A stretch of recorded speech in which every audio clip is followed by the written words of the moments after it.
Nem todo grito é demônio. E nem toda reação explosiva é possessão. Às vezes, é só um homem cansado de ser maltratado. Vamos pensar juntos sobre isso.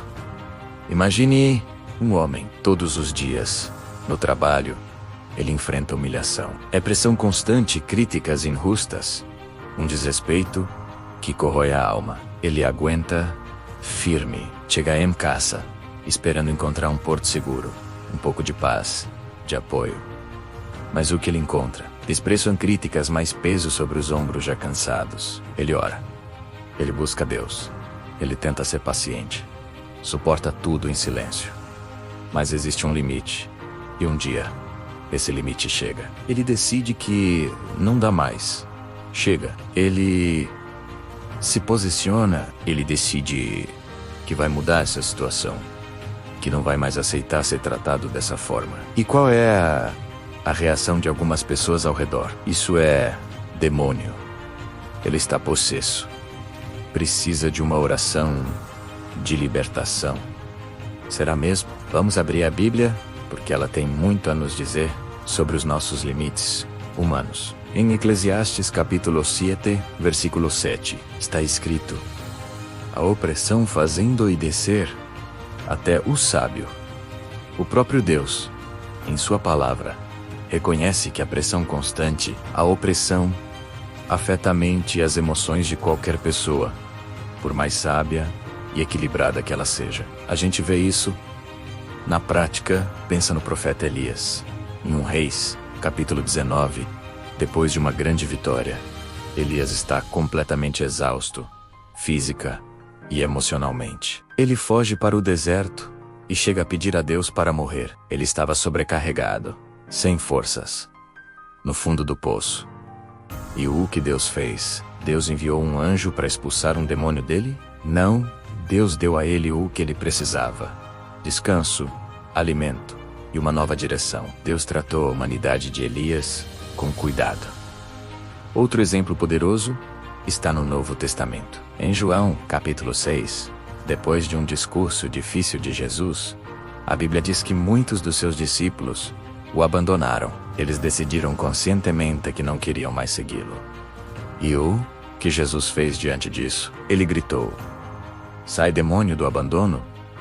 Ele os acusou de estarem possessos. Ele se virou para os 12 que ficaram e perguntou: vocês também não querem ir? Jesus respeitou a decisão consciente deles. Uma decisão racional, mesmo que seja uma decisão difícil ou que a gente não concorde. Não é sinônimo de possessão demoníaca. E aqui chegamos num ponto muito perigoso. Quando a gente começa a chamar a dor de demônio, a reação ao abuso de possessão, algo terrível acontece. Primeiro, a vítima não é ouvida. O grito dela, que é um pedido de socorro, é silenciado e rotulado como algo espiritual maligno. Segundo, o abuso e o opressor não são confrontados. Se o problema é um demônio na vítima, por que vamos olhar para quem está causando a dor? A responsabilidade se perde no meio de uma espiritualização equivocada. Mas a Bíblia nos dá uma ordem clara. Isaías capítulo 1, versículo 17 diz: repreendei o opressor. A orientação bíblica é para confrontar quem oprime, para corrigir a injustiça, e não para tentar expulsar um demônio daquele que está sendo oprimido. Quando olhamos para os casos de possessão na Bíblia, o padrão é bem diferente. Pense no endemoniado gadareno, em Marcos capítulo 5. Ali vemos uma clara perda de controle, uma consciência totalmente alterada, uma força sobre-humana e um domínio espiritual maligno que era evidente para todos. A pessoa não era ela mesma. Mas no caso do homem cansado que falamos no início, o que nós vemos? Dor acumulada durante muito tempo, cansaço emocional extremo e, por fim, uma decisão consciente de não sofrer mais. Isso não é demônio. Isso é o limite humano sendo alcançado. É uma alma ferida reagindo. Enquanto eu insistir em culpar o demônio por tudo, eu nunca vou tratar a minha dor de verdade. Enquanto eu espiritualizar cada problema, eu fujo da minha responsabilidade de mudar, de crescer, de confrontar o que precisa ser confrontado. Uma decisão, mesmo que seja uma decisão forte, tomada com raiva, não é possessão. É um ato de vontade. Jesus nunca, em nenhum momento, tratou pessoas feridas, cansadas e oprimidas como se estivessem endemoniadas. Ele acolheu, curou, ouviu. Ele lidou com a dor humana com uma compaixão infinita. Se a igreja hoje quer ser madura, se nós como cristãos queremos ser mais parecidos com Jesus, nós precisamos desesperadamente aprender a discernir.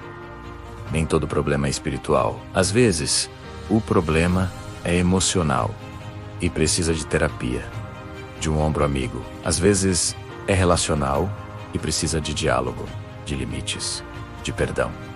E às vezes, é simplesmente humano. É o corpo e a mente dizendo: chega. Que Deus nos dê discernimento para reconhecer o que é verdadeiramente espiritual. E que Ele nos dê coragem para assumir e cuidar do que é humano. Obrigado por assistir e refletir comigo sobre isso. Se essa mensagem tocou seu coração, se inscreva no canal e compartilhe este vídeo. Vamos juntos buscar mais sabedoria e discernimento.